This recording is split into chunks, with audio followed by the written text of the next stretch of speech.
Hi, everyone. On October 6th, 2020, the world lost a music legend. Eddie Van Halen was an inspiration to many and one of the best guitarists we've ever seen. Van Halen's music has brought so much joy to people, which quite frankly is why we wanted to feature Van Halen. The episode you're about to hear was recorded on September 15th, prior to Eddie's passing. Our thoughts and prayers go out to Eddie's family, friends, and millions of fans.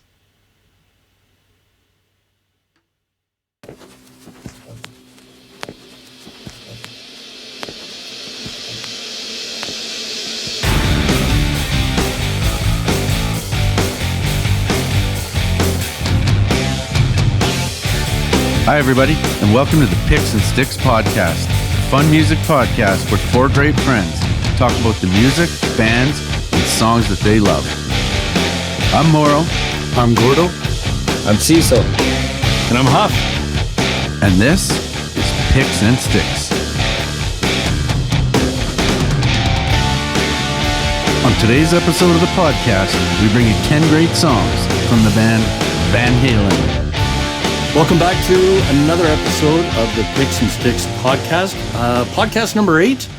We're talking Van Halen today.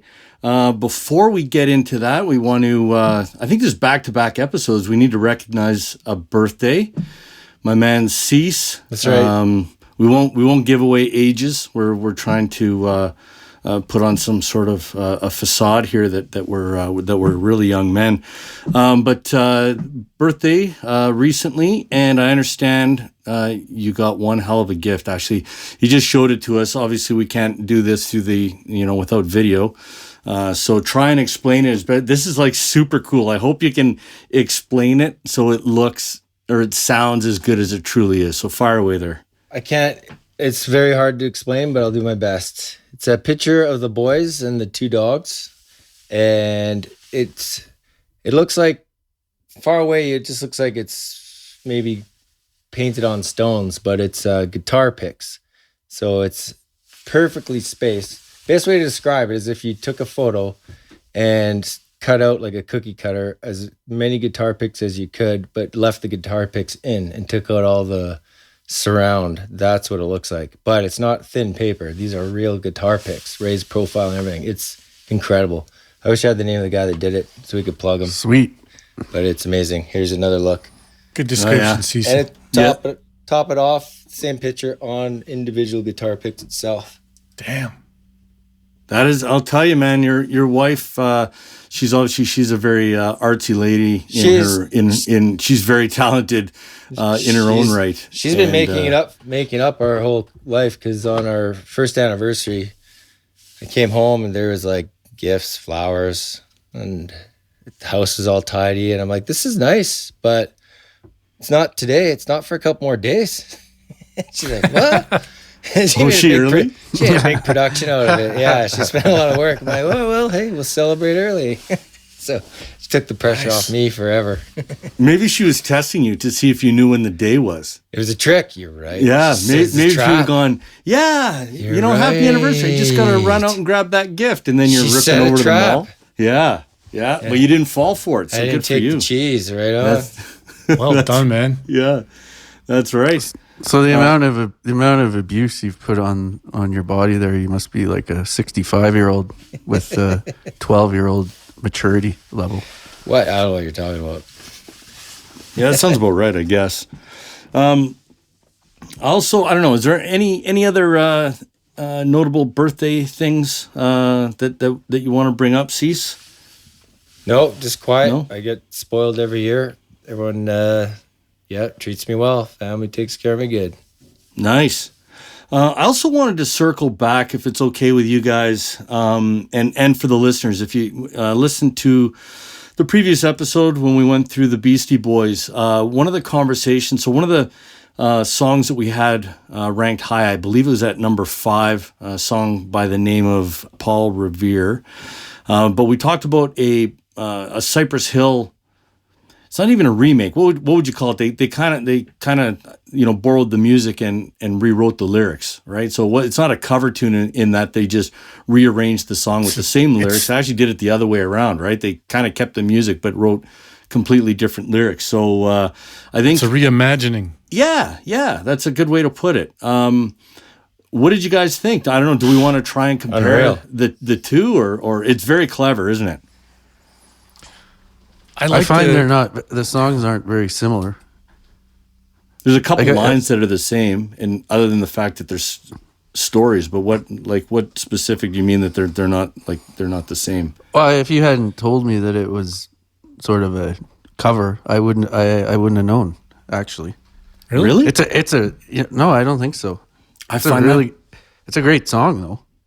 I find that surprising because the music is, I mean, it's changed slightly, but to me it's pretty much the same, and there's even a few lyrics that are the same, or they change one word or something like that. I thought the first time when I bought the album and I played it, I was like, this is Paul Revere.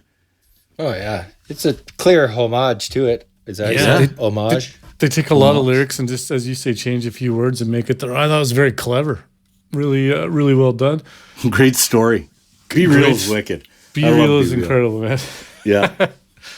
I remember when they came out with that first album. I don't even know. It was just Cypress Hill, wasn't it? The first album, the name of it? The red one? I think it was. And I heard them and I was like, is this for real? Like, they were so different, right? They were really, really different. I mean, the voices and the subject matter was, there weren't a lot of acts like that, and being, obviously very much pro weed, right? I was super confused because I have family from the Cypress Hills area in Saskatchewan. So when I heard the band Cypress Hill, I thought they're. You thought it was going to be country? Yeah, I'm like, okay, there's no way these guys are from Saskatchewan. If they are, they're phony. Yeah, hardened criminals from Yorkton. That's funny, man. They're very pro weed. That's very true. Yeah. Does anyone know, where did they get that name? Is it where they were from? Because they're from LA, aren't they? You know what? He did. If you watched or listened to, I don't know how the Rogan podcast when Be Real was on there, he mentioned it, and I don't recall. I believe it's a place in California, but I'm hoping one day we will do a Cypress Hill, so maybe for sure. we can attack it at that point. But it's a great band, and again, a shout out to you, Mauro. You've always been off the beaten path a little bit with some of the music. You've introduced me to a lot of different bands, and again, Cypress Hill was one of those. Or it's when the band sort of gains popularity and is a little more mainstream, right? So, you buy the most recent album, which I think the first one, I don't even remember if it was Black Sunday, or I don't remember which one it was, but that was my first album. And then you're like, oh yeah, I've been listening to these guys forever. And then you're pulling out cassettes from, that are all like ratcheted up because they've been used so much. I was like, I just heard about these guys like 2 weeks ago. Yeah, it was just Cypress Hill, and it had the red and black logo on it. Anyway, that's a wicked album. Yeah. Okay, so I think first I'll remind everybody that we do have an email address, so you can email the show, picksandstickspodcast@gmail.com. We definitely want to hear from you. In future podcasts, we may read some of those emails or use some of your ideas. And again, you can send us whatever you like. If you've got ideas for future podcasts, or you want to debate some of our selections or top 10 picks, have at her. The other thing that we've got some good feedback on is our playlists. So for each show, today we're talking all things Van Halen, and our top 20 song list plus our deep cuts, which we'll talk about a little later on in the podcast. You'll get all that, and you can get those on Google, Apple Music, or Spotify. So just search Picks and Sticks and then the band name, and it'll come up, and you can, there are various lengths. The record holder right now is Pink Floyd, just because of the way that that band writes their music. But how long is that one, man? So that's gonna be like 3 hours. Yeah, because I think it's 26 songs, if memory serves me correctly, and it's like 3.5 hours, or 3 hours and 24 minutes, I think, or something like that. I've actually listened to it a couple of times. Like when I'm working, I'll just throw it on, and it's awesome. I don't remember whose idea it was, but I don't know. I'd like to thank whoever it is of you three that thought that was a good idea. It might have been you, Mauro, but that's a great idea because I actually use it. So I'm hoping our listeners will as well. Nice. We will have to add a YouTube music playlist as well as the phase goes Well, on. yeah, because Google's gonna die, right? So, And YouTube music sucks. But anyway, that's a whole nother topic of a conversation. yeah, I haven't pulled the trigger on that yet. It loads up the app and it says, "Do you want to convert to YouTube?" And I'm like, "Nah, dude, I'm not doing it until you make me." Because I don't mind. You'll be Google lost. music. You'll be lost. You'll spend 2 weeks trying to find one song. Oh, great. Yeah. Well, I'm Thanks, definitely Google. not doing it now. Yeah, thanks a lot. So hopefully, I don't know, maybe that's the feedback they're getting and they'll make some adjustments. But I just hope it doesn't mess up my ability to listen to music like in the car. Like I find anytime I'm on YouTube Music, it's always a video. There's always a video playing, and I don't have unlimited data, so I don't need to be playing videos while I'm driving my car. Mm-hmm. Anyway, that's just me bitching and complaining again. I've always wanted to. I want the front LCD screen in my vehicle so I can watch TV while I'm driving. Yeah, I'm sure that's a great idea. Yeah, that's what you need on the highway. The "Wish You Were Here" video. That's awesome. You've been in more accidents than the three of us put together. I'm not so sure watching TV is something you want to add to your repertoire. I have been in a few accidents. And definitely not all my fault. There's no accidents, sir. Only collisions. That's right. Well, not really. Not when you back into the arm at the car wash. My 88 Mustang GT 5.0, that was the one that hurt me the most. Yeah, that was a write-off. Slam that into the back of a transit bus. And I rammed it into the back of a van. The rest is history. Jesus. When I saw the fluid leaking out of the engine, I knew it was over. How long did you have that car? You didn't have it that long. I had it like a year. And then and after that. What did I get after you were that? on borrowed time then? Did I buy Rick's, what was that? The Horizon? car? Was it the GL? No, the T-Bird. GLH. Not the T-Bird, the T-Roof Daytona. The red Daytona. And you were the only one that could sit in the front seat because the electric windows were broken and we had to pull it apart. Yeah. And you had to put the wires together to fucking roll the window down. Yeah. Nobody else could do it. It's a great way to get shotgun all the time. 'Cause I was the only one I was an electrician in the front seat. It would start raining or something, and the windows, you couldn't get the windows rolled back up, so I'd be in there dicking around with the wires trying to get the windows up so we didn't get soaked. Yeah. I forgot about that car. Fawcett. I'm gonna get him on a podcast. I swear I'm gonna get him on an episode so we can talk all things Daytona cars and I don't know, maybe some glam rock or something like that. So anyway, speaking of glam rock, I'm gonna get killed for all the Van Halen people. Easy. I know. David Lee Roth would fit really well in a glam rock band. Van Halen is not. I repeat, is not a glam band. But a lot of the stuff that David Lee Roth did was kind of fit into that genre. He's glam cross with punk. Yeah, Steven Tyler's a little bit like that too, right? Like there's guys that They're a little flamboyant, but yeah. Let's talk about. I don't know. Do we want to talk about the concert? I know that they were through here in. I know they've been through Calgary a few times. I saw them in '91. The funny thing is, I've never been a Van Halen fan. The reason I went to the concert was because Alice in Chains was opening. So again, this is '91. This is really at the peak of grunge music. So I bought the ticket because I wanted to see the opening act, and I don't even think I stayed for all of Van Halen. Really? Yeah, I regret that now. That was Alice in Chains facelift. They Yeah. opened for him. That's right. Yeah, they opened for him. That was killer. But I don't know if you remember this, Huff. Like, you and I played the shit out of For Unlawful Carnal Knowledge. Like, Yeah. we played a lot of that album. And funny enough, it doesn't show up on any of our lists. Yeah. Because it's Yeah. awful. It's not an awful album. And, you know, at the time when it came out, it was loud. Yes. I don't know what they did, but when you put that CD in, it was super loud. And we both had that same Technique stereo. Just fucking crank it. Yeah. Yeah, and I'm glad you mentioned that, because I was going to say, like, I bought that stereo, and I bought that CD. Like you said, we were kind of into that for a brief period of time. And anytime someone would come over, and my, you know, like my mom, you know, my sister would come over, and she's like, "Oh, hey, why don't you, you know, show so and so your new stereo?" And I'd go and The stereo demo.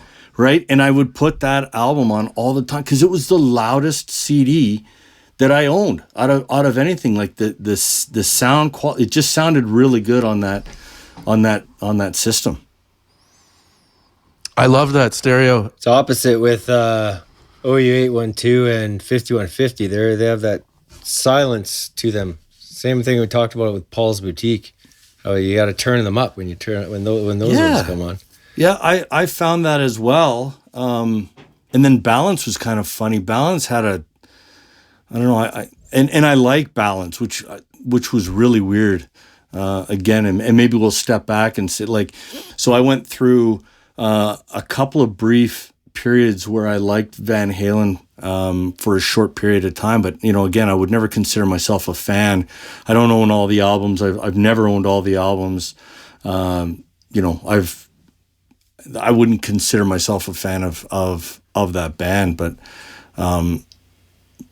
I didn't think I was going to like a lot of the stuff, and I really, I mean, the early stuff is incredible. I regret not giving this band a chance, I guess, when I was younger, because it's really, really good. But I thought, I sent you guys a text. I said, am I crazy here? Like, is Balance a really good album or what? And I actually joined a Facebook group, and I put it out there. It's like, hey, Van Halen fans, like, where does this thing stand with you guys? Because I'm listening to it for the very first time, and I think it's really good. So They're like, it's low. it depends. I mean, there's two camps, right? Like, and maybe we should get into this as well a little bit, but it's two bands almost. It's really different that way, right? Like, there are other bands out there that have changed singers, and there's not such a, they're two distinct eras. Yeah, they're two different bands. Right. And my question is it a timing thing, in that, you know, what you hear the album 1984 and you can hear the sound changing. Eddie's starting to get more into keyboards and synthesizers and stuff. And it is that into the, you know, getting into the late 80s, if you remember music around that time. Like, was part of it circumstance that David Lee Roth just happened to leave at that time. And if you think about the stuff that David Lee Roth put out after that, I don't know, it's like Just a Gigolo and stuff like that. Like, He was still fun. He was still fun, but it's not. I loved him after he left. Cheesy though. I followed him. I loved him after. I know, I was a big fan though. I like Were his ya? I like his little like kind of ragtime his videos are great. Just a Gigolo, some of that. Yeah, Just a Gigolo and Tokyo Rose, Rose. California Girls. I didn't like his solo stuff. Oh. Just like Paradise. Yeah. Do the mountain climbing.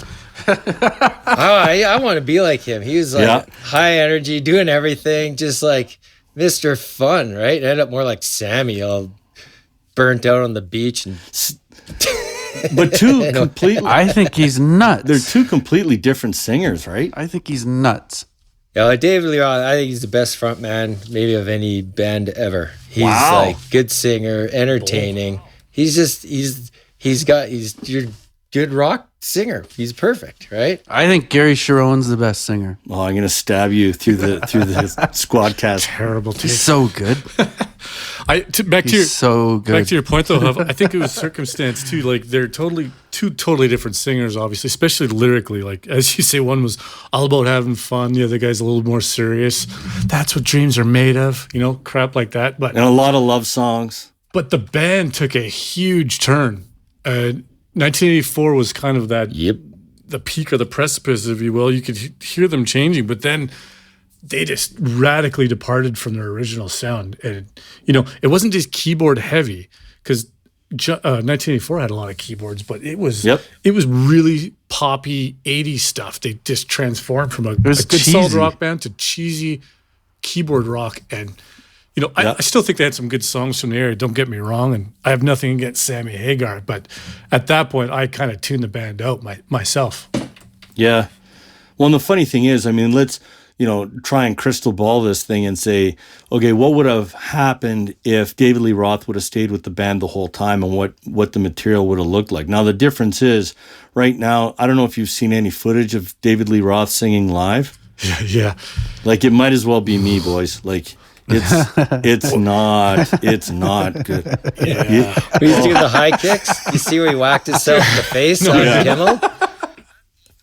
That was the beginning of the end. He actually didn't sound bad on that performance, but his Vegas stuff is awful. And Sammy can still sing. Sammy is a better singer, yeah. But Lee Roth's just way better performer. Yes, by far. But it made his song sound better too. Like Van Halen was David Lee Roth. They were like more individualistic, right? You had more highlight on each guy, but they kind of just blended as a band and started, Eddie dropped the glam punk cross. I don't know what you call that outfit, whatever. You dropped the outfits, and then you just went to jeans and t-shirts the rest of the way through, right? Yeah. The sound kind of reflects what he wears.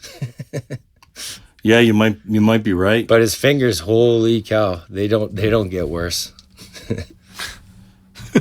Yeah, I don't know. Mauro, I'll throw that maybe to you a little bit. I mean, it'd be insane for us to kind of talk about the band a little bit without talking Eddie Van Halen. I mean, he's certainly one of the best.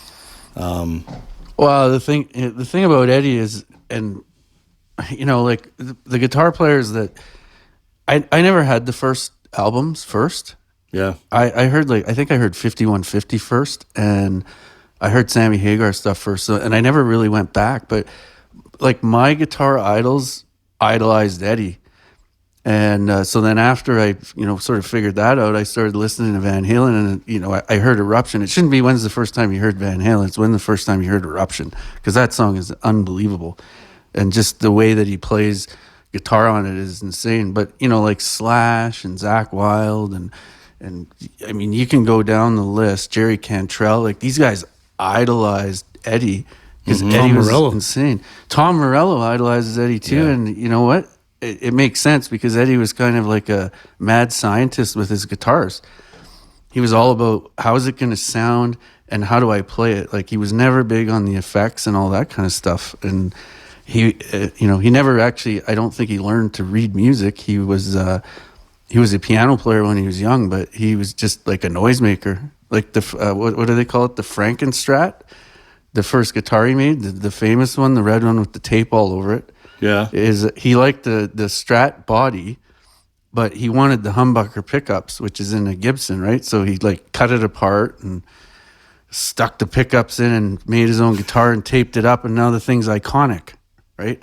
Yeah. And it cost him like $100. Yeah, see, I didn't know that. Yeah, I know. Eddie's insane. I would say on any list, he'd be in the top 10 guitar players of all time. Like, there's no question. Hard rock, you can't name anyone better. Well, yeah, I mean, you start getting into these, maybe after him. I mean, if you're talking raw, I mean, we can. This is a Dimebag this is a fool's game we're playing here, but he's easily, he's one of the best for sure. And for you Pantera fans, Dimebag loved him, and you can hear all his kind of like tendencies in Dimebag's playing with the harmonics and the way he plays his riffs. I don't know. I love Eddie, man. Like, it's just he's so good to listen to. Yeah, and he's fun to watch the videos with the finger the tremolo pick, and when he's going over, he's got both hands over and he's playing like a piano up the neck. Yeah, he is unbelievable. And and you may not know the answer to this, so I apologize if I'm putting you on the spot, but was he not the first guitarist to use that like the tapping? Yeah, he was. Yeah. And then no one could figure out what he was doing because he was playing some kind of weird scales, and they're like, how does he hit that note? But then I saw a video, and Eddie seems like maybe he has a bit of an ego. I don't know. Because I don't. Oh, 100% he does. I don't know. But he thinks they invented tab, like guitar tab, because of him. Which may be true. Which may be true. It might be true. Maybe true. Huh. That is outstanding. That is outstanding. I've never heard that. No. Yeah, well, just ask him. I'm sure he'll tell you. He'll tell you how rad he is. He's like Mickelson, Fig Jam. For those that don't know the acronym, that's fuck, I'm good, just ask me. Yeah. Yeah. Yeah, so Gord, and I don't want to get into, you and I talked earlier about, Alex Van Halen as a drummer. And again, man, I'm so glad we decided to do these. If nothing else, I'm getting a lot out of these things, because I really enjoyed listening to Van Halen. And yeah, I guess we don't really want to get into all these, the sounds and stuff. There's videos. We kind of talked before we started recording just about, the snare sound. And there's some stuff that they've got where his drums sound electronic and stuff like that. But in terms of technique, in terms of skill, Alex is a fucking witch. Yeah, dude, he's a super, super underrated drummer. Eddie gets all the credit because they set the stage for him. But he's an underrated drummer. He's really talented too, and he was really innovative as well. I mean, as the story goes, and I didn't realize this until we were prepping for the podcast here, but it was actually Eddie bought the drum set first. Oh, yeah. And, yeah, that's right. And he kept coming home, and Alex was on there like, he's, wow, why are you on my drums, man? So finally they just switched, which was a good call, right? Yeah, great call. Right? Could you imagine? He said, well, you play my drums, I'm going to play your guitar then. Meh. But he was... Good choice. He was equally as experimental, especially the 1984 album. He's got a very distinct sound, like Hot for Teacher. It sounds like... It almost sounds like a motorcycle engine, right? And you're like, what the hell's going on? And but he's using an electronic bass drum pedal, and he puts it in front of his bass drum, so he's hitting it. But live, you don't notice that. But he's playing electronic drums, and you remember those old like hexagonal drums? They're called Simmons drums. Remember those dudes? They'd play like pop rock, and they're those 6-sided drums that look totally ridiculous. Yeah, he plays those as well at a lot of that album. Because it's just so easy to get the sound you want. The only thing he really kept was from his Ludwig set was a snare drum, just his signature steel snare drum, which has a very distinct sound. And then he used those roto toms, which are those 2 or 3 inch deep toms that only have a head on top. They don't have a head on the bottom. They have a very distinct, clear sound. In fact, the only drums you can tune them to an actual note. And I think they do that in some orchestras, but. So we had a set of those, and then to top it off, he had those like super long toms that were they're 4 feet deep when he plays live, just more for aesthetics, but he does play them. But he had like the weirdest setup, so you can get a lot of different sounds out of that, and you hear it mostly on 1984 and beyond that. Yeah, he was. Again, I listened to the radio, back in the day, not so much anymore, but. So their hits, everyone's familiar with their hits, and it's a lot of the stuff from 84, obviously Jump and those, Hot for Teacher, Panama, but a lot of the Sammy years, like you said, Mauro, most people are familiar with, all the love songs and those kinds of things. But yeah, if you look at the charts, like, all the Sammy stuff ended up number 1 on the U.S. charts at one point in time. Yeah. And most of the stuff before it didn't. I think 1984 was the only one that charted number 2 in the U.S. and the rest were, above, like lower down on the charts. Those Sammy was more commercially accepted, I suppose. Yeah, here to go after to hear Why Can't This Be Love? So second song on that first Sammy album was like record scratch. This is who? Van who? Yeah. It's got what it takes. It's like, okay, how do you go from Hot for Teacher and Drop Dead Legs to that? That took a long time to sink in. Yeah, a lot happened in 2 years, right? Like from 1984 when they released that album, and then when 5150 came out 2 years later in '86, it was.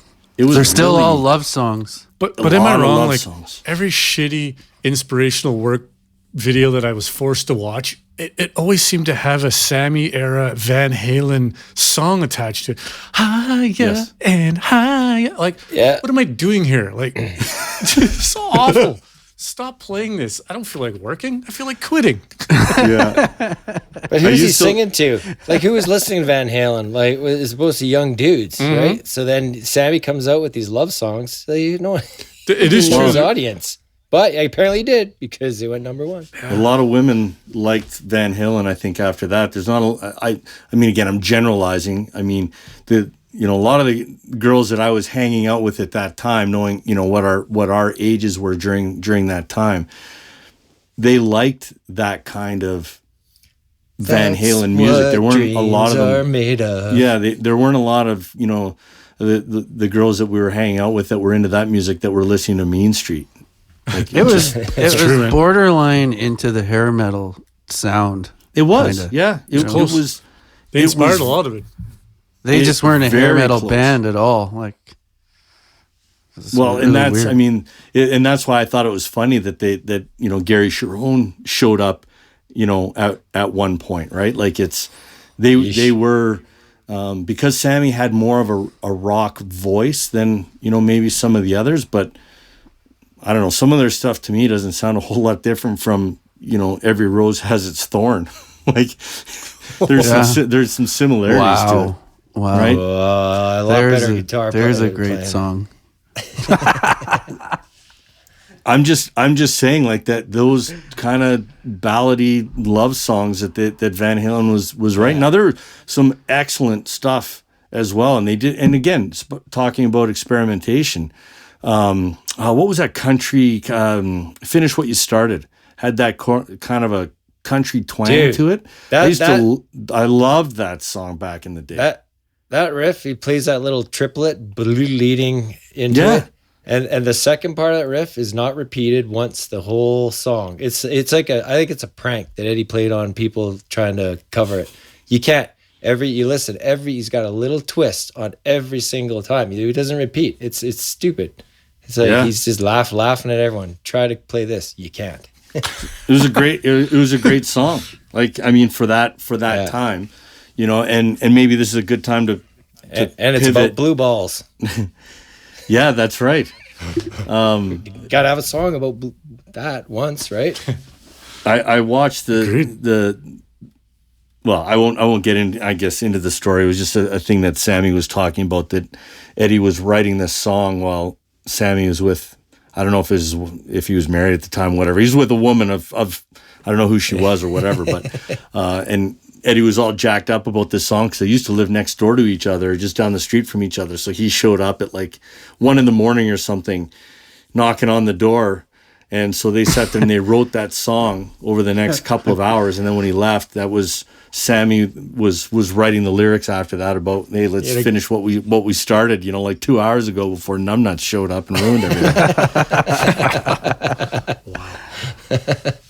Wow. You know who had pull in that band then? Yeah, that's right.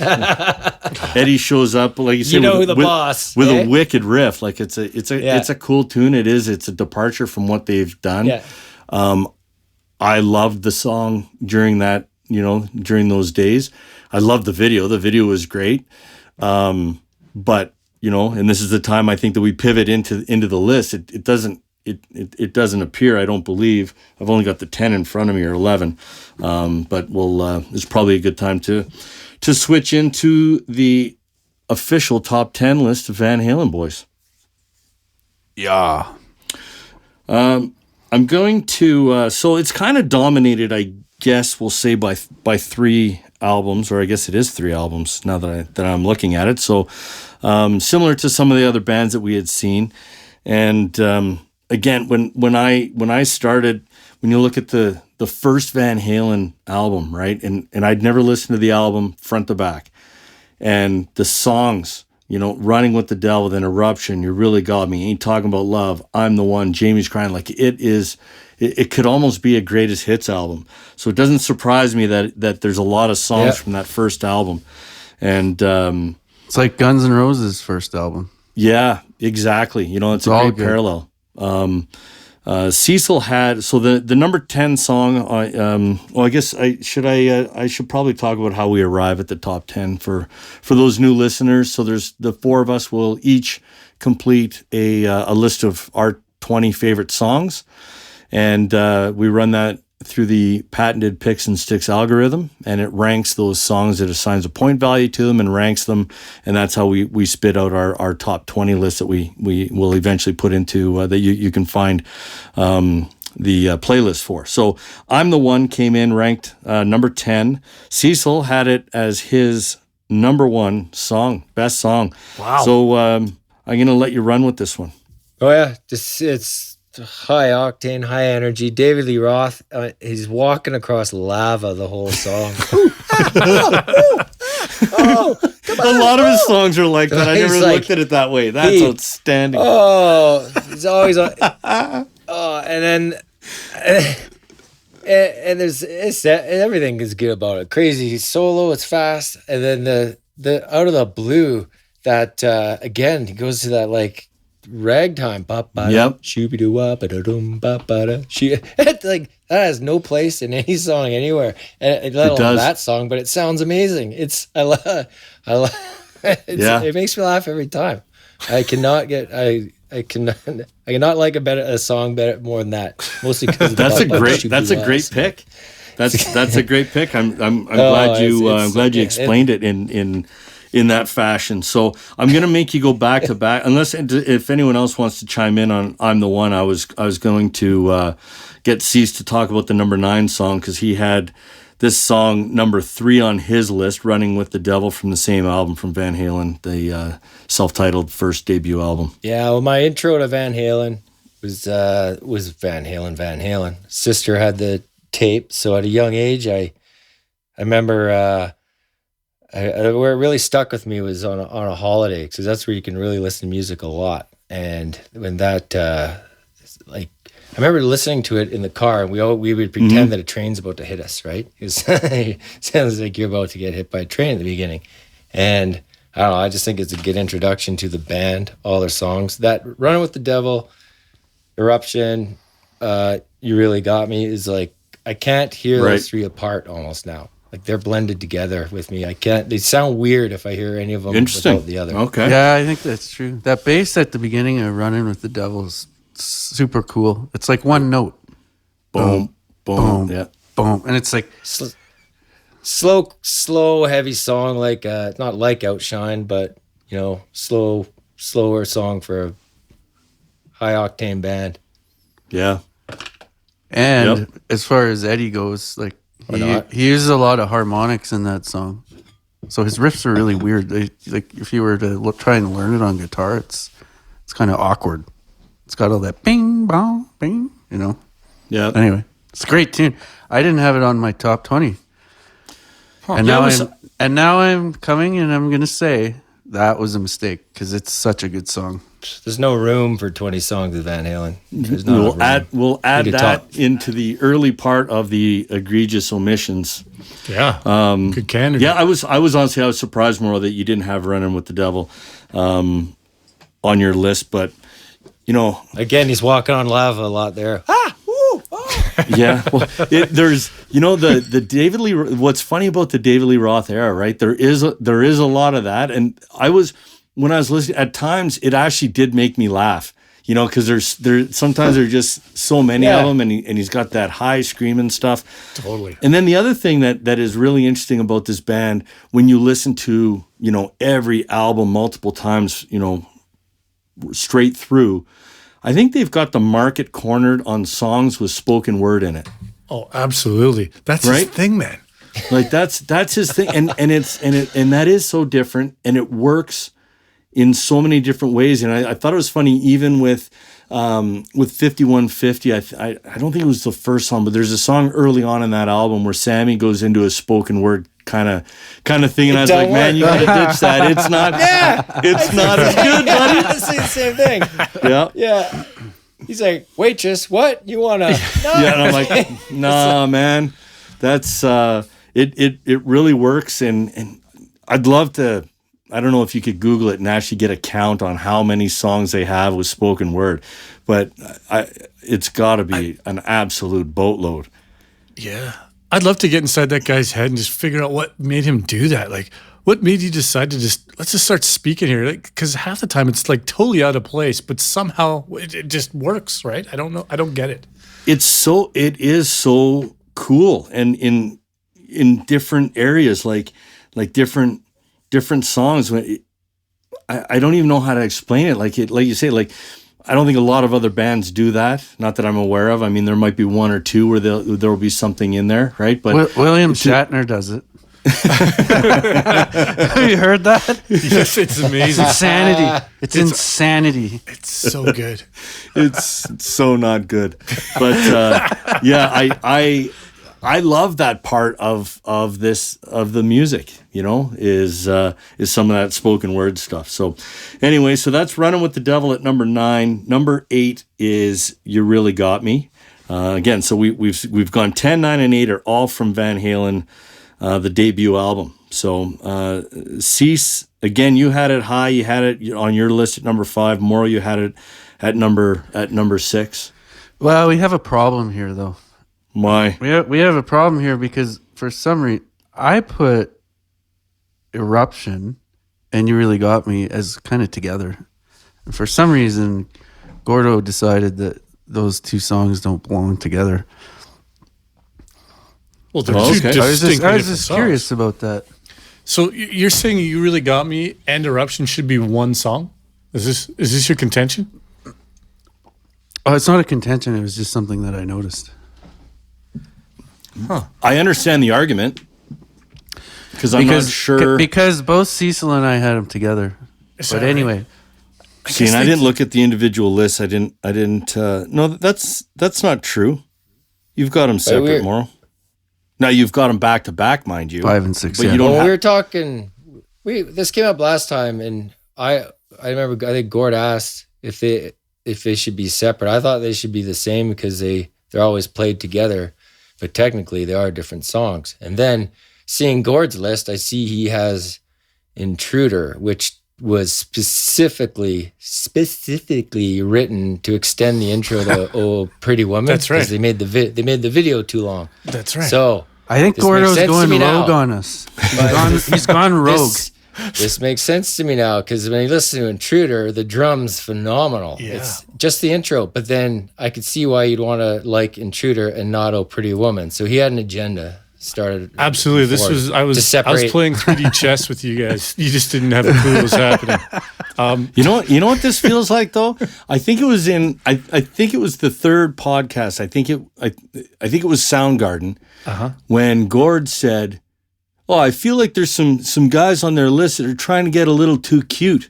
I feel like you need to take your own advice. I think you're just getting a little too cute with this, Gord." You might be right, but my reasoning is sound on this. So, You Really Got Me is we have that at what? Sorry, number 8, and this is one of the few songs where I think you can make an argument that they do it much better than the original by the Kinks, I believe.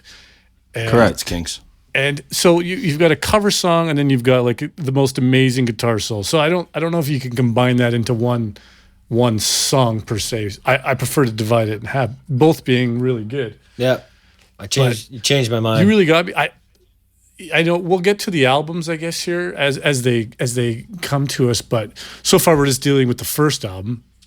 Diver Down. The only thing that bugs me about it. Mm-hmm. Is like Carlin said, every time I've heard it in that order. Mm-hmm. And it kind of reminds me of like a Pink Floyd kind of thing where I Happiest Days of Our Lives and Another Brick in the Wall. Just for me, they kind of belong together, but I totally get it. How did that happen? Is it just not? How did they get stuck together? Is that the only way to get Eruption on the radio or something? It might be. Might have Trojan. been. You really got me. Was a Trojan horse for Eruption? Yeah, that's a good theory. I'd buy that. Yeah, it has to be. Can you imagine you just heard Eruption on the radio? You'd be like, "What the hell is this?" Yeah, you wouldn't know who it was or anything, right? It'd be confusing. Oh, I said right again. Stop saying right. See, dude, don't beat yourself. For those of you that can't see, he's just slapping himself in the face mercilessly. So, and that's, quite frankly, when I thought when we had the discussion, we decided that we were going to do Eruption as a separate song, which is why I didn't list it on my. I don't have it on my list, and quite frankly, you really got me. Without Eruption, doesn't do it for me either. So that I didn't actually have either of those songs on there. But in any event, let's. There's egregious omissions all over the place here. Yeah. We're sprinkling chaos. the egregious omissions and points of contention.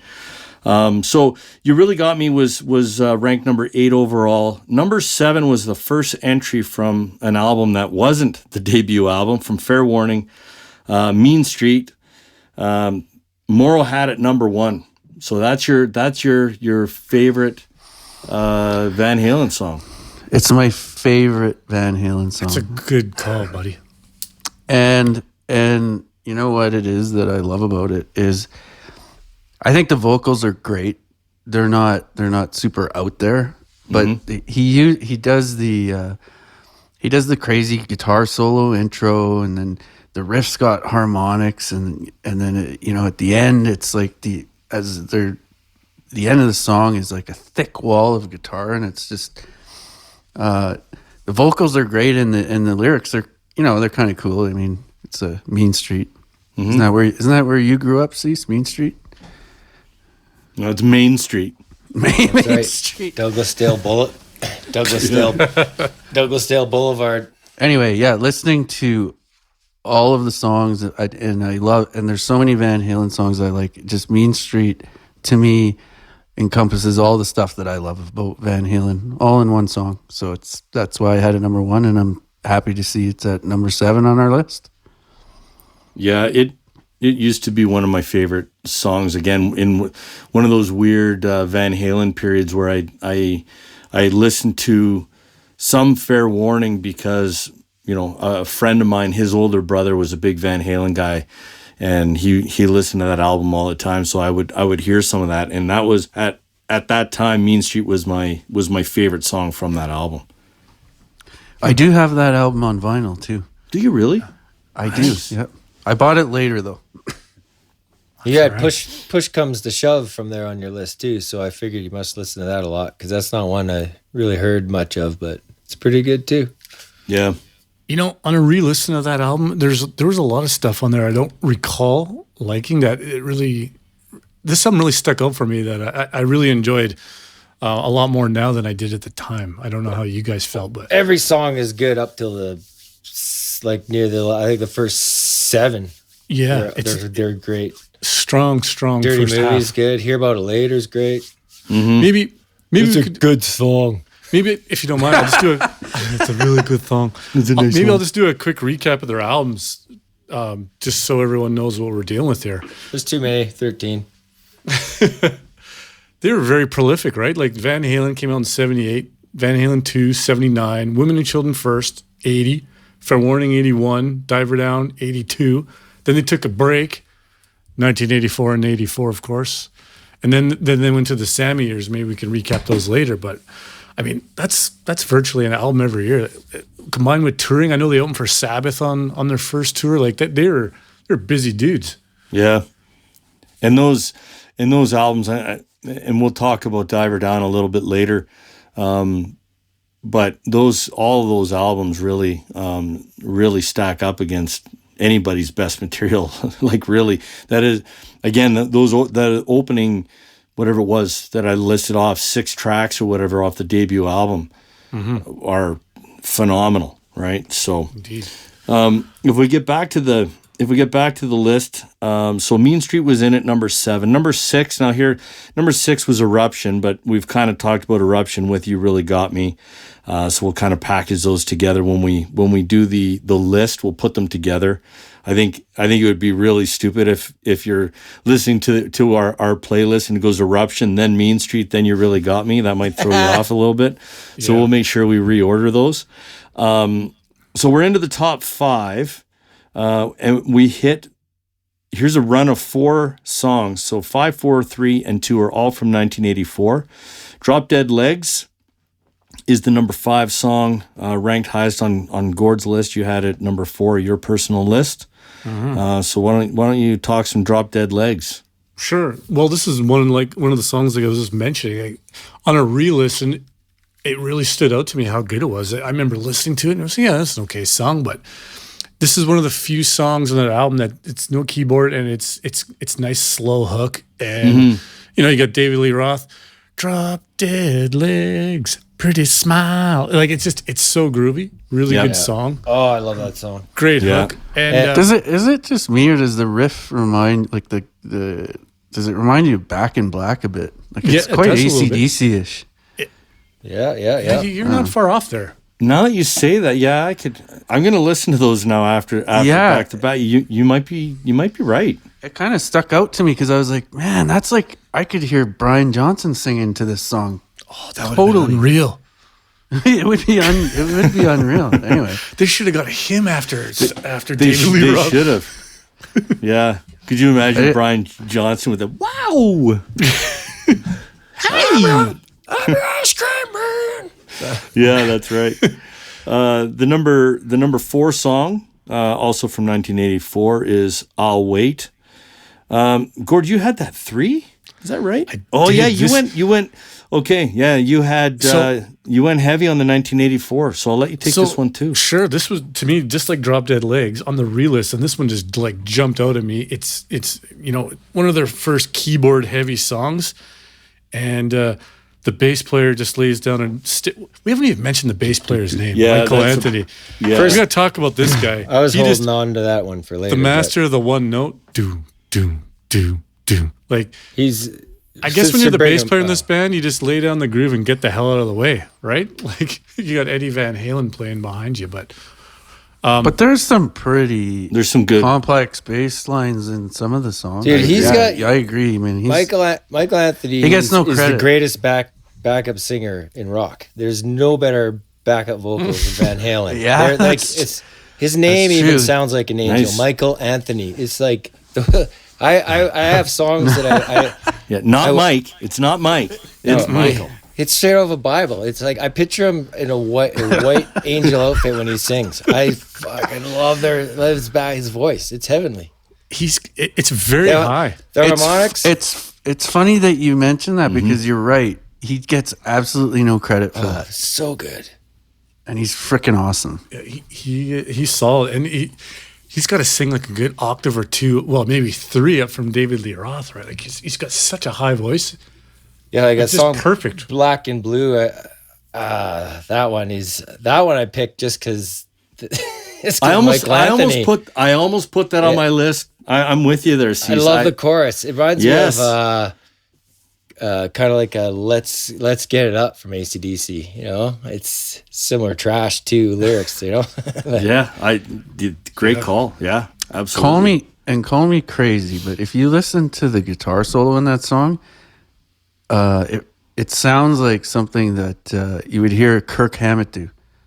And I don't know why. When I was listening to these songs, like when I was listening to the list, I started to hear stuff, and I was realizing he's influenced so many guys. But just when you go back and listen to it, think about that when you're listening to it, because it totally sounds like a Kirk Hammett solo. On "I'll Wait"? Yeah. Okay, I'll give that a listen. Yeah, it's bizarre. It's really cool, actually. Lyrics are good too. That's kind of a dark song. He's singing to a centerfold. Yes, it's kind of, which I would know nothing about. Singing to a centerfold, that is. Yeah. It's again not too much I don't like it didn't Wikipedia too much, but that was I saw it was co-written by who's that guy? Michael McDonald from the Doobie Brothers. Odd combo, right? I didn't know that. Really? Yeah. Huh. Oh, there's a funny bunch, the Doobie Brothers. The Doobie Brothers. Like, why him with Van Halen though? I don't know. Yeah. Michael McDonald's a great singer though too in his own right. So we'll move on to number 3 on the overall list, Panama from 1984. This was Gord, you're on a hell of a run there. You had this number 2. I did. I mean, how many guys can include the lyric, spoken word, of course, reach down between my legs, ease the seat back, and make it sound all right. Like, that's very hard to do. Yeah. But besides that, I mean, and they got the hairdryer in there in the video when it's Eddie's guitar. Like, a great song. I really like the intro of the song with the drums and guitar. Everyone just kicks it out, and it's just high energy right out of the gate. And it's less keyboard heavy. Not that that's a problem, but it's a straight up rocker off of 1984, and I just really liked it. See, that's good. I don't know what the word is. The opposite of David Lee Roth and Sammy there. That reach down between my legs. He's got a creative way of saying things about getting it on. Or Sammy's like in Cabo Wabo will make love in the sand. It's like, okay. It's just all right there it is. Okay, so I was on holidays. I was listening to Cabo Wabo, loud, window open, maybe a little cheese ball, driving by a young crowd, crash on the beach and screams, and then he sings, I wanna make love in the sand, or the sea. Make love in the sea. That's right. Yeah. And all these kids look at my window like, what the frick you listen to, old man? You guys haven't heard of Van Halen, probably. Rolling up the window in front of the junior high. Way to go. So Cabo Wabo was a song that I almost put on my list as well, but we'll talk about that later. Yeah. So Hot for Teacher is the number 2 song. Cecil and I both had this ranked number 2 on our overall lists. Gordo, you had it at number 6. Like I said, you were a big 1984 fan, Gordo, but I was.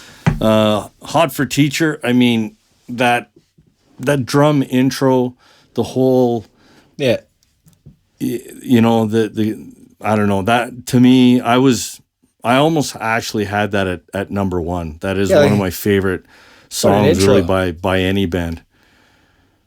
And it's funny if you watch some of the YouTube videos, the guys that are teaching you how to play that drum intro, and then they've got to play it at half the beats per second, and when you're watching it, it doesn't even make sense. You're like, what? I got to watch that again. What is he doing?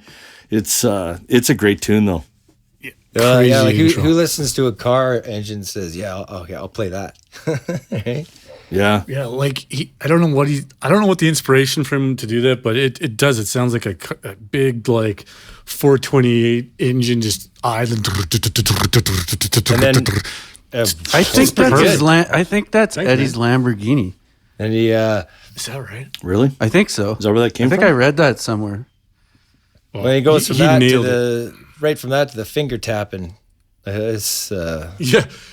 It goes right into the finger tap guitar. Like, it's just crazy. And then again, the spoken word in this is amazing. Mm-hmm. So my sister, I brought my pencil. Give me something to write on. My sister doesn't remember telling me this when we were younger, but I double checked it. Seems to be true. Is the girl with one teacher? There's 2 models in that video. One teacher's from Calgary. She went to Western. Oh, really? No way. Yeah. Oh, that's Donna Rupert. Yeah, listen to this guy. You know, did you Google that, or did you know that? No. In the she's married to a prominent figure in the home building business. No kidding. In our hometown. There you go. Verified fact. Yeah, I've met her. Jack. I've met her once. Yeah. Did you just drool, or There's 2 models. There was Hugh Hefner's girlfriend, and then there was this Donna, who's now like an artist and a fashion person, and No kidding. Yeah, and she's. Do you think she's glad you mentioned this? So everyone's gonna go out and check that out and know it's her, or is she proud of it? She should be. Indeed. I'd be proud of it if I was her. Van Halen, man. Hell yeah. All right. Well, that's to steal the line from the song. Class dismissed on that lesson, Mauro. Thank you for that. When you think about that, And now, I totally fucked up. You guys were talking about the drums in the song. I was talking about the car in Panama is Eddie's Lambo. Oh, Sounded hot for Gotcha. teacher. Okay. I Okay. must sound like a fucking idiot. Well, that's okay. You know what? Oh, I will say one thing though. Yep. Did ZZ Top did they release shit before Van Halen? Because Eddie says, Yep. nobody really influenced me. That that guitar part in the beginning, it's like a total ZZ Top riff. Well, ZZ Top, and I really like ZZ Top, mostly their earlier work. But yeah, they were a blues band way before Van Halen released anything. Yeah. Yeah. Yeah, I think there's a lot of ZZ Top in that song. Yeah, that's a good call. I could see those guys playing that. I call bullshit on Eddie. I think he was influenced, or he ripped it off. Well, he had to be influenced from somebody, somewhere. Oh, man. No, he wasn't influenced by anyone. Just ask him. He's just a pioneer, eh? That's right. All right. What do we at here? We're Number we're one. talking number one song. Oh, this is a gooder. This surprised me. Was anything else before we announced? Like, this surprised me, this number one song. It didn't for me. I had it number one. So we're talking about from Fair Warning, the song Unchained. I had it on my list at number one. Gord, you had it on your list at number one. Indeed. Did you think, Gord, that you'd be the only one that would have this that high, or where did you think this was going to come in? Before I started listening to their albums, especially their newer stuff, I hadn't heard much of. I had kind of flashed in my head, Hot for Teacher, Panama, number one, and then Unchained maybe around 5 for myself. But as I listened to it again, I'm like, this song's incredible. It's got to be number one on my list. And it was cool to see that you had a 1, Cecil at 6, Mauro at 12. And it's just everything I like about Van Halen. It's got a crunching guitar. It's got great drums, good lyrics, really groovy. It's got spoken word for Cecil. Yep. It's got everything. Angelic backup vocals. Angelic back. It's got everything. Angelic. But like the way that it starts, right? Like the guitar right there, and then the drums, and when the whole band kicks in, like it's awesome. Especially again at a good rock and roll level. If you're not playing that with good volume, I mean it is a great freaking tune, and I forgot how much I loved that song. So I haven't listened to it in a long time. And Mauro, I don't mean to put you on the spot, but I had a question about that. Is in the chorus when they go Unchained, like that guitar that he's playing, it's very heavy for the time. Like it's not like Black Sabbath, like slow and drop tuning or anything, but it's just he's got a very thick, heavy guitar sound, and I don't know if he's doing harmonics in that or not, but I don't know what Eddie's doing there, but it's very he's chunky. Doing like a chugging harmonic as he goes down the neck, so it's like I listened to that in my car that has a good stereo system, and I was like, holy crap, I cranked it up, and it sounded on point. That's my favorite part about that song is the guitar sound. The guitar tone is just bananas how heavy it is, especially for that time. Yeah, like that's like 80. I would imagine that he probably influenced, like he obviously influenced Jerry Cantrell, but I hear a lot like with that tone, you hear that in Alice in Chains quite a bit, especially on Facelift. Yeah, good call.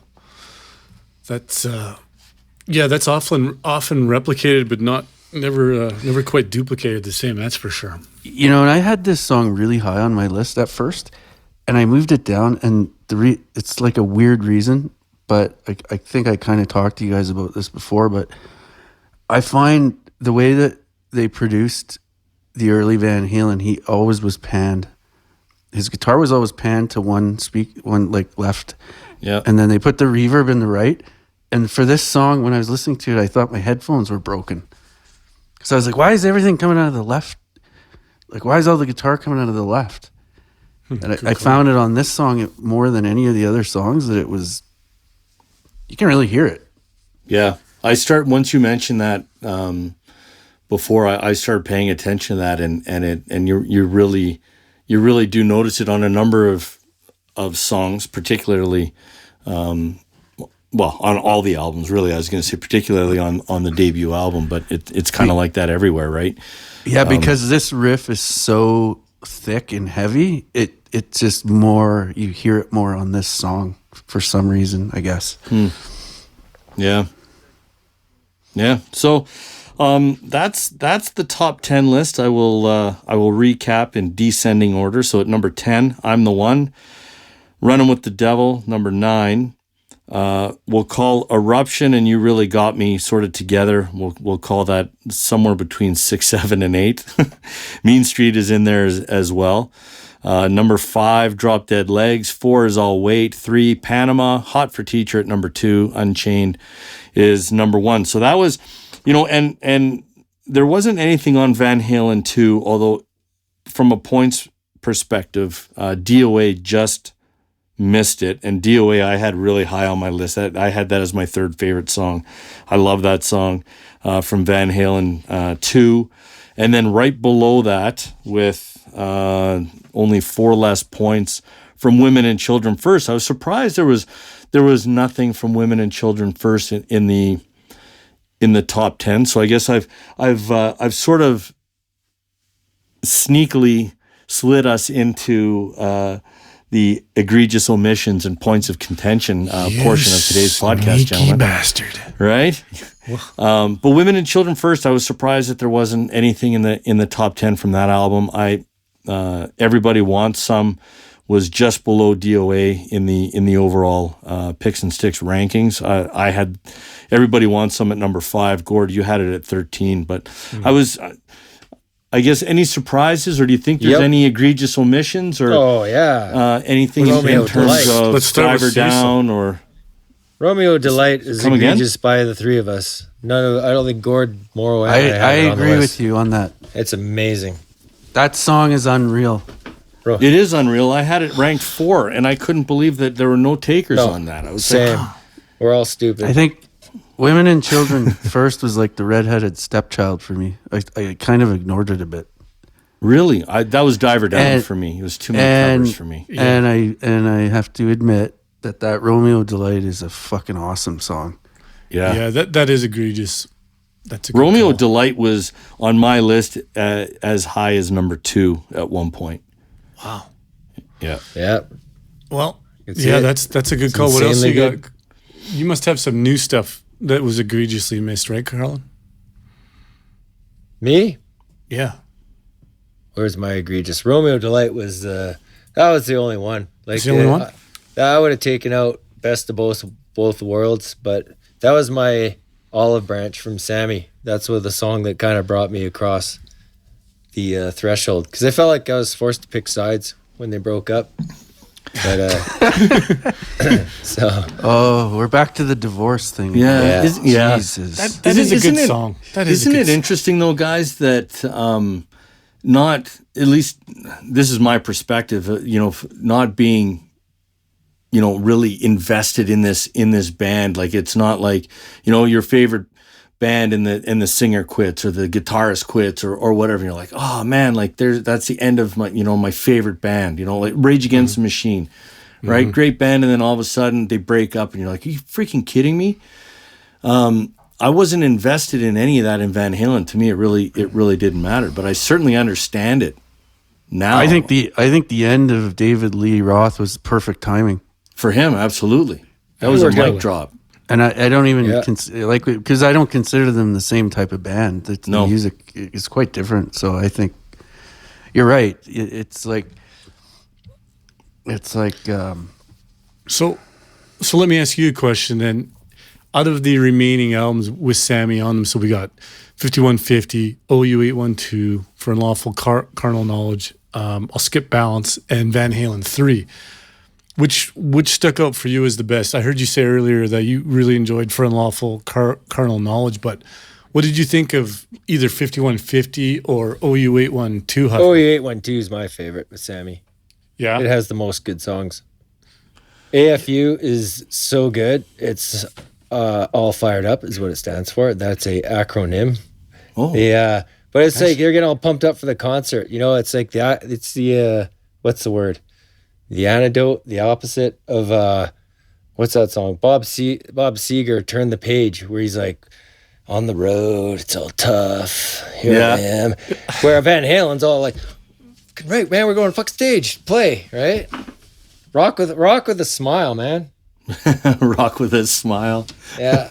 Pretend you enjoy it. And Source of Infection is like hair metal screaming on that one too. So there's and Sucker in a Three-Piece. That song. There's so many good songs on OU812, but you got to get through Sammy Love Prophet and When It's Love and Feels So Good.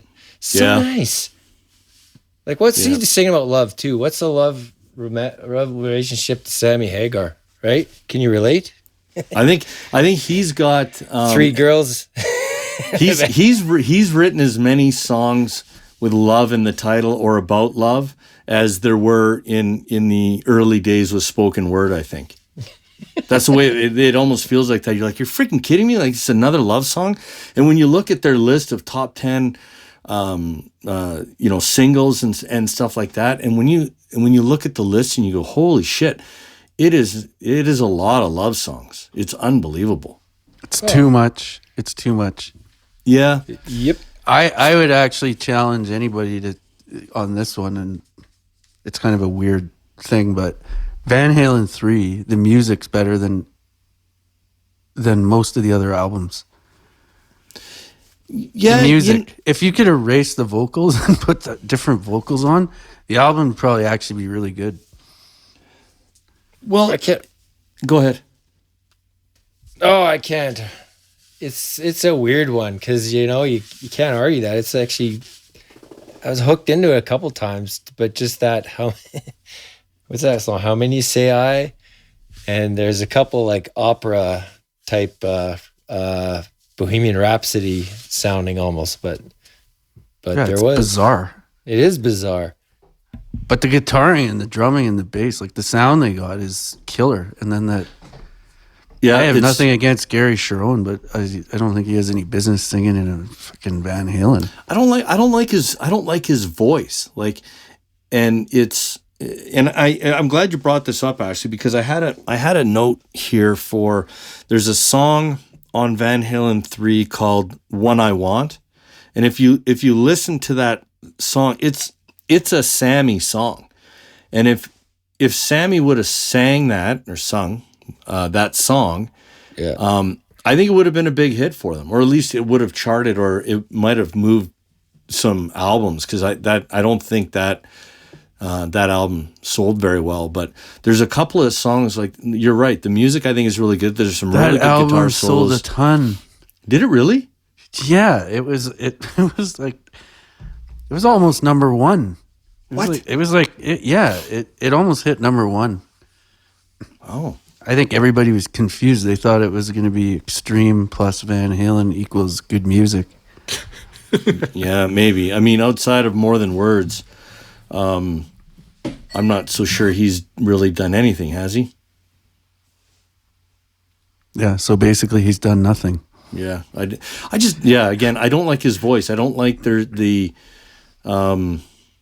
he's got like I don't even know how to explain, like a gravelly or a razor kind of, like there's just something about his voice that doesn't work. There were some bands back, with Extreme. There was what was that band, Mauro? The album was Blackout in the Red Room. Pretty good band. We used to listen to them back in the day. That's not Warrior Soul, is it? No. Anyway, it'll come to me. But anyway, it just, there's almost a style, like his voice reminds me. Love Hate was the band. Love Hate. Yeah, you're right. I don't know. It just, for me, Sharon's voice just doesn't fit with this music, and and I never looked. I'm sure there's footage there. It would have been interesting to see what the concerts were like at that time, because obviously they would have played a lot of the new material, but you've got to play stuff from the other albums. And they've always had that challenge where, you know, Sammy wouldn't sing a lot of Dave's stuff. So what the hell is Gary singing? Yeah, he can do the Sammy stuff. That maybe they were doing covers. Right. Maybe. How could you cover El Roth? Well, yeah, David Lee, he's calling himself El Roth now. You see that? No. Really? Yeah. Well, that's a rumor because Lee is associated with the General Lee, who's a bad dude, apparently. Have you seen any, like, does anyone else get creeped out by David Lee Roth? Like, he's a crazy dude. Why is he always smiling like the Joker? Seems like, a bit odd. He creeps me out, man. What are you talking about? What are you talking about, man? Yeah, that's a God. I wish we had video for this podcast, because the listeners are missing out on a perfect facial expression of David Lee Roth, and you're right. And I mean, I can't listen to his interviews, and the David Lee Roth on the Rogan podcast was frightening.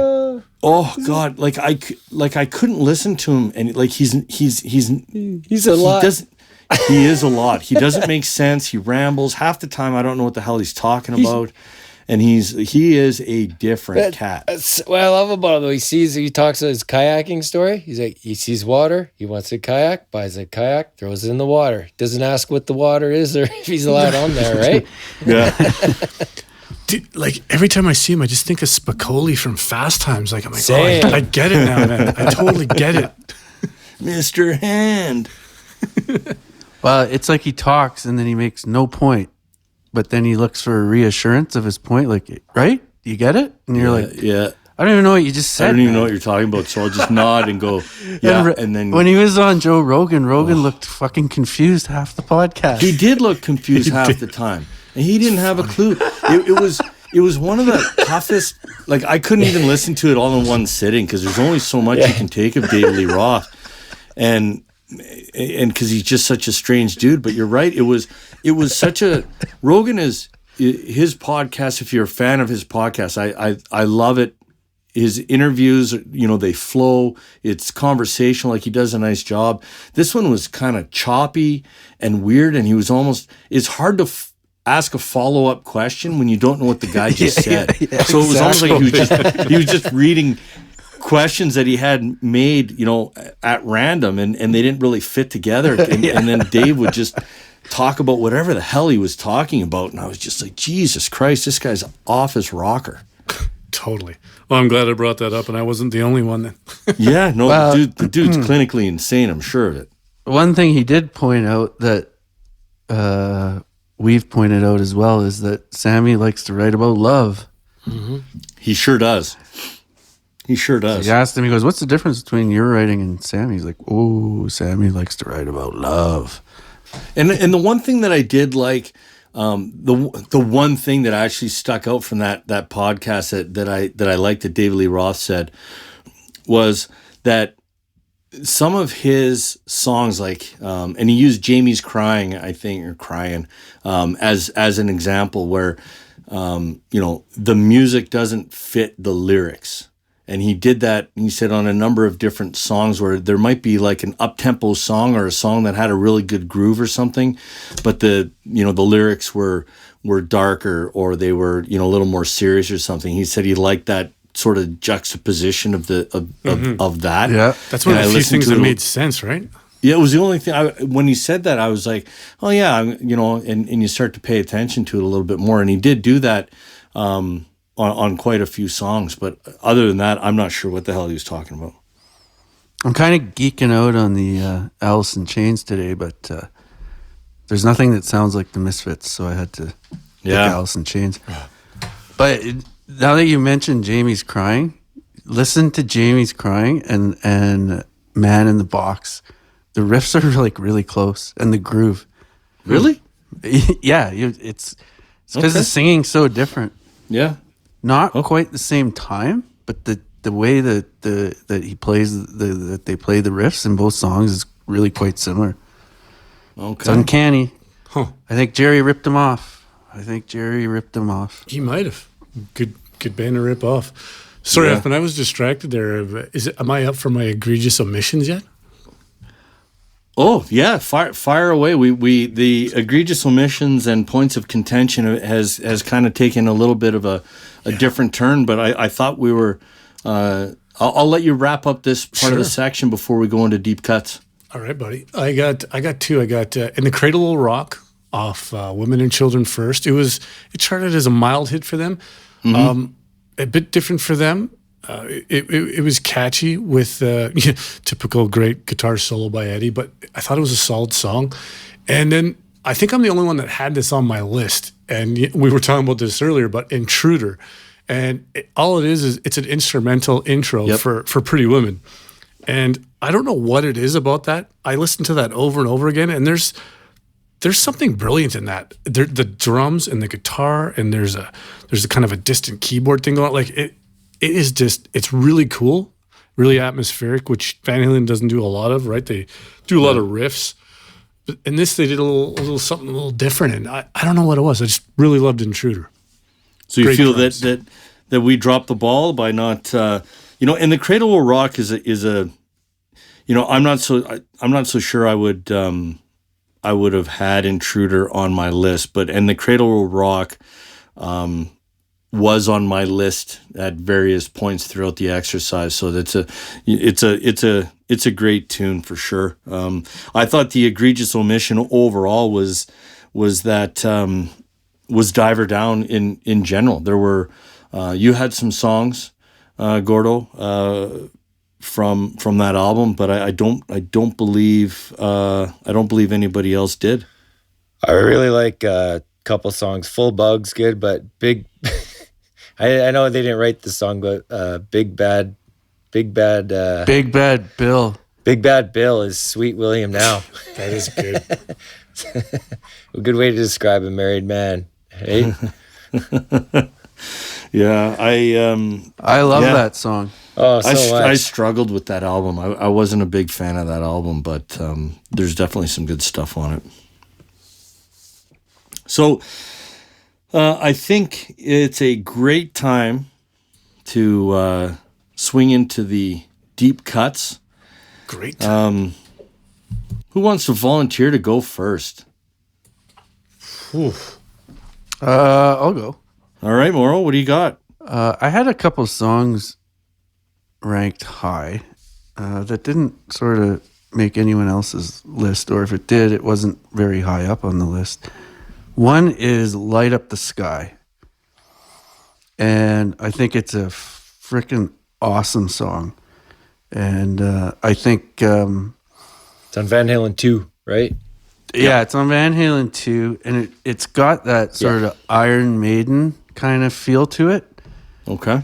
It sounds Iron Maiden-ish, and actually the way that Eddie plays the guitar, it actually reminds me a little bit of the way James plays his guitar on Atlas Rise, the latest Metallica album.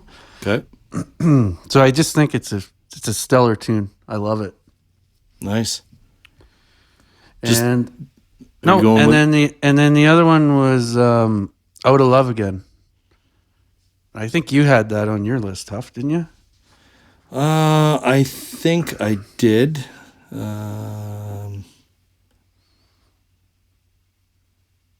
Yes. Yeah, I had it. Sorry, that was a long scan for those listening at home. Yeah. Out of Love Again. Yeah, I had that at number 16. Yeah, I had it high. I really liked the song. Yeah, you had it second. I didn't even notice that. I love the way the guitar sounds on it. I just love the way the guitar sounds. And the chorus reminds me of something you'd hear. Again, it reminds me of something you'd hear Metallica play. Just the way the chorus is, and it's like a really kind of gritty, sort of cool riff, and it's those are my two. I think they're I like that song as well. I think they're stellar songs and definitely should be on a playlist for sure. Yeah. Gordo, are you ready for a deep cut or two? I'm ready. You don't have six like you did at Beastie Boys? No, I don't. This is probably a better egregious omission. We haven't talked about this, but okay. Jump. Jump didn't make our list off of 1984, and it might be their biggest hit they've ever had. That's a good call. Yep. Gord's the only guy that picked it. Yeah, I had it kind of late. I think number 8 or so, but yep, number 8. I really didn't want to pick this song, right? Because it's one of those over listened to songs. Like, oh, Jump, okay. But upon a further re-listen, like, I don't know if it's the remastered version or what, but it just has a really good sound. It's really catchy. I know it's their keyboard intro, right, to that era, but yeah, I thought it was a good song, and we probably should have made our top 20 at the very least. But so that's one further egregious. For my deep cut, I'm gonna go with "Hang 'Em High" off Diver Down. It's kind of an up-tempo song off of probably one of their weaker albums, probably their weakest album off of the David Lee Roth era, I would say. It's got a lot of covers, but "Hang 'Em High" kind of stuck out to me. It's got a good groove, and it's pretty quick for a Van Halen song. Moves along. Yeah, I find Diver Down's kind of funny. I'm just looking at the chart lists. So and I'm looking at the US list, right? So the debut album reached number 19, Van Halen 2 6, Women and Children First 6, Fair Warning 5, Diver Down 3. That's weird. Right? So you wonder, I don't know if it had anything to do with the popularity or just that, or that particular album. I mean, I don't know if that was just, or was it, well, I mean, there were a couple of good singles off of that album, but it may just have been that, Van Halen was gaining traction and listenership was up and they had way more fans and all that stuff. But I was surprised because, for me, like Diver Down to me is, and Pretty Woman is Pretty Woman probably pulled it up. Probably did, and I don't know. That was one of my least favorite songs. But Cathedral and Secrets sure didn't. Yeah, right. Yeah. So you're sticking with the one deep cut there, Gordo? Yeah, I'm just gonna stick with the one. Hang 'Em High. I like that one. With the one. All right. Cease, what do you got? Oh, Feel Your Love Tonight. But I know it's on Van Halen, so that whole album isn't really a deep cut, is it? You can pick that. I would that one.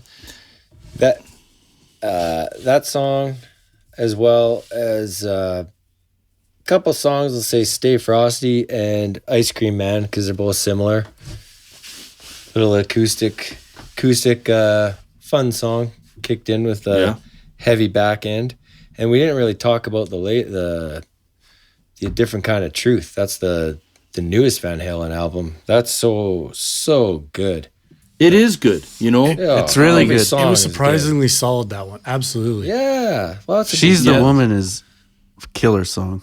That'd make a good deep cut right there. I don't not to steal your thing. She's the Woman is excellent. Yep. Big River. It's all I'm all over the map. So hey, I'll Feel Your Love Tonight and Big River then. The one I'm not going to pick as a deep cut off that album. Just drop your mic now. Honey Baby Sweetie Doll did not make my deep cut list. Okay, just officially did not. Thanks. Nice try, David Lee Roth. Nice try. What album is that on? Is that on A Different Kind of Truth? Yeah, Different Kind of Truth. Okay. Honey Baby Sweetie Doll. One word. I mean, obviously, what made that album great, of course, was that a lot of the riffs and music was left over from the 70s and early 80s, right? So, and you can totally tell. It really is a good album. I didn't have anything on my list. I preferred the other stuff, if you will. But so my deep cuts, I'm going with Romeo Delight for sure. I know we already talked about that as an egregious omission, but I can't possibly produce a playlist on Google or Spotify or Apple that does not include this song. So I'm going with Romeo Delight. I'm going with 1 Foot Out the Door on Fair Warning. And the solo at the end of that song, and I know, and when we start talking about Eruption and stuff, and I looked at Eruption as a separate song, which is why I didn't have it on my list either. It's not, it's not a song that I would say, oh, my favorite song is Eruption, and you just play Eruption. Like, it just, for me, I was having a hard time dealing with that. But in terms of, like, one of the great solos is at the end of One Foot Out the Door. It's fucking awesome. And I need to get a third one in there from Balance. It's a bit of a departure, but I saw Mauro had it. Mauro had it on his list. I had it on my list. The song's called Feelin'. That's a killer tune, man. It is a killer tune.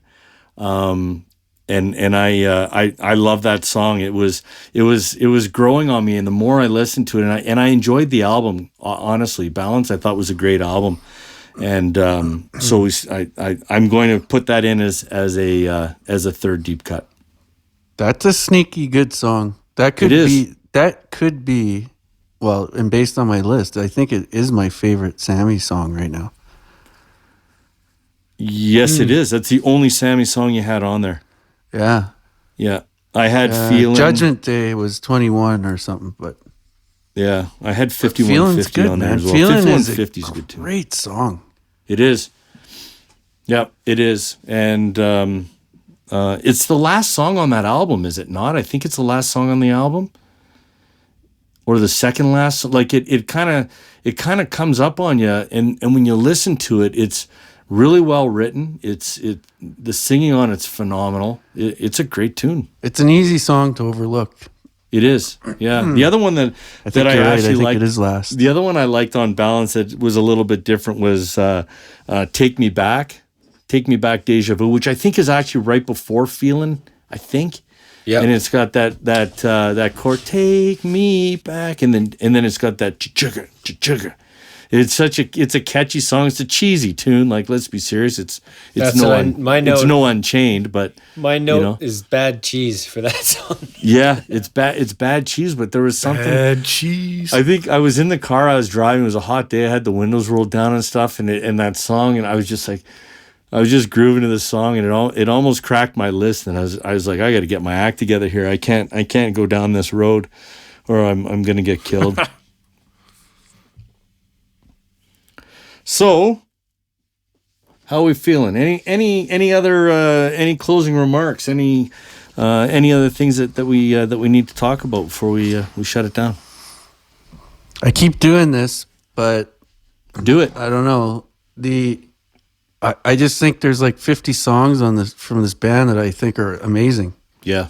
Like, same. I have 50 on my playlist, and I don't think any of them are bad. Like, they kind of caught me off guard a bit, because I thought, Van Halen. I know Van Halen. I'll listen to it. And the more I listened to it, the more I was like, geez, there's like a lot of good shit here. Totally agree with Mauro. I thought I had this list done in my head before I even listened to one tune for this. And I had a lot of surprises from their old stuff that just jumped off the page at me. So I enjoyed it a lot. I didn't have a lot of the new stuff on there, but it's not to say I didn't like Sammy or the new stuff. I didn't like the Gary Sharon album, but there is some good Sammy stuff that just isn't my cup of tea. I can only listen to so many love songs, but there's a lot of good Sammy Hagar stuff on there for those fans that like that style of Van Halen. So I don't want people to think that we're just here shitting all over Sammy Hagar and all their new stuff, because there's certainly some stuff to listen to on that. Yeah, he's not top 20, brother. Sammy's no Sting with the love songs. No. Yeah. And you're right, and that is the biggest challenge. Is if we did this, as a Van Halen Part 1, and did the David Lee Roth years, and did a 20, and then did a Sammy and did the 20. I think that the Sammy 20 would be more difficult, but I think there's some great material there. There's some really good songs that he wrote. The challenge again is it's hard when the first 6 albums are phenomenal. So I don't know how you compete with something like that. Exactly. Yeah, and 1984 took me a bit off guard, because I thought, maybe it's outdated, maybe it's got the keyboards, maybe I won't like it. And that was the exact opposite. I was like, geez, this is such a good album. Yeah. I think that might be I don't like to throw the word around easily, but that's close to a masterpiece. Like that's a solid album back to front. I don't remember it that way. I just remember the hits, but it's a great album. Yeah, and pinnacle. And I don't remember who. I think it was you, Gord, that that may have. Now I'm putting words in your mouth, but anyway, it was. Won't be the first time. It's okay. when I thought I was going to be able to do this list fairly easily as well, because again, I knew the hits and I had heard a couple of other songs and albums, but it's been a long time since I heard it, and if anything, I've done myself a complete disservice by growing up and not really enjoying this band, because really when I was in my teens, it was the Sammy years, right? Mm-hmm. And I never went back to the catalog, and I really missed out on some great music. And there were guys like when I used to work in radio, there was a guy that was Bob Steele, who's kind of a local kind of legend. He's one of the best. And he's a huge Van Halen guy, and I never got it. I was like, Bob Steele, right? How can you be a big Van Halen fan? He is a Van Halen guy, and they're out there. And now I'm like, man, I'm the idiot. I was sitting there thinking he was the idiot. No, I'm the idiot. I've totally missed out on some really good music over my life. Well, I could have told you that. Yeah, I know. Yeah, I know. You didn't need to go out through all that. I'd like to give bonus marks to the 1984 album cover too, with the young man, slick back hair, with the angel wing, smoking a cigarette, like from a band. It's Michael Anthony. Is that actually Michael Anthony? No, I'm kidding. But for a band that suffers for some shitty album covers. Exactly. This band has a lot of shitty album covers. I think like they're not too inspired, really. Yeah, I agree. And then they come up with that one, and that one's just. Yeah. That makes a great T-shirt. Said that. That was kind of my introduction. Looking at Women and Children, I'm like, what a dumb album cover. Yeah, like all. Did we talk about early Top ones Jimmy? are really. That song come up tonight? Top Jimmy. We have not talked about. Oh, off 1984. That's an egregious omission. Good. That's so good. That might be. There's about 100 egregious omissions. And it's not about Jimi Hendrix. Yeah, there's. So it's just some local dude he used to go see. Eddie is from Holland. Isn't that weird? Do we add Drop Jimmy to the playlist? Top Jimmy's got to be on there. It's a late deep cut. We got a late entry in the deep cuts here, gentlemen. Oh, nice. That door was just closing. Right. All right. Well, I think that does it. For three guys that or four guys that didn't really. No, I mean we knew the band a little bit, but nobody was a really big fan. I think it was. I don't think I got across my love for this band. I don't know about. So I've been thinking that all night. You got a crush on Eddie? I don't know how to convey. I don't know how to convey it. Yeah. I've had. Let's let you have your moment. Well, no, they're just my first hard band. First band I really liked that. Was rock and roll. Like I was blessed to have an older sister who liked hard rock, so I didn't have all the albums. I was only Van Halen, and then 1984. So I was always blasting "Hot for Teacher." It's on the big old wood speakers, with the three levels. Yeah. Yep. The carpet. The towers. Yeah. The sub, the mid, and the tweet. Actually, the same kid that we used to make. Play the third Beastie Boy with us, torture him. I used to torture him with Van Halen, just blasting "Hot for Teacher," and he'd be like, "Stop it," covering his ears. But it's I don't know. It's I liked them so when I was so young that I forgot how much I like them. There's no touchy feelies make me want to cry songs, but the band itself, I was getting emotional. Going back through these. There's so much good stuff, and a lot of it too is just how much I got from my sister. A lot of it reminds me of her. Yeah, and so I got a little sensitive about that too. But I think maybe you got to listen to the song "Feelin'" one last time. I think I can get you to tears in no time. Yeah, that one almost gets me going. But yeah, I don't know. Something about them in BC goes well too. Like I just feel like you gotta have like cut off jean shorts and long hair and a tan like you've never worn a shirt all summer. Cliff jumping. That's what I think of Van Halen. They're like at the top. They're like at the top of like the music hierarchy for me. If I want to listen to music, I want to listen to something that's rocking, that's heavy but not too heavy and fun, right? And you need a Trans Am? And yeah, Firebird. A Firebird. Still don't think I can articulate it that well, but anyways, no, this was a pleasant. This was. I think you did. I think you did. This was arguably my favorite week of listening. Soundgarden, Pink Floyd are up there too, but top 3 for the weeks we've done so far. Yeah. Well, I think I had my biggest aha moment this week listening to Van Halen for sure. Like it just, I was like, wow, I should listen to them more. Yep, and I have the like I said, I've gone back to listening to a lot of Pink Floyd, but Van Halen has kind of overtaken that a little bit, so I'm not listening to as much. I'm still listening to a lot of Van Halen, even though we're working on the music for the next episode. But I think I'll keep the Van Halen rolling for sure. So it sounds by the silence, we're out of things to say. Maybe just a reminder of the email address. Well, I think now is the point when we thank everybody for listening. So, in all seriousness, without people listening, and we'll see how long we can keep doing this. But we hope you enjoyed this episode of Van Halen. If you did, certainly tell your friends and your family, your neighbors, your coworkers. Again, we do appreciate your support, and feel free to email us at picksandstickspodcast@gmail.com. And we may read one of your emails in an upcoming episode. And make sure you don't miss an episode. You can subscribe to the Picks and Sticks podcast. You find us everywhere that you get your podcasts: Spotify, Apple, Google, Stitcher, iHeart, Amazon Alexa.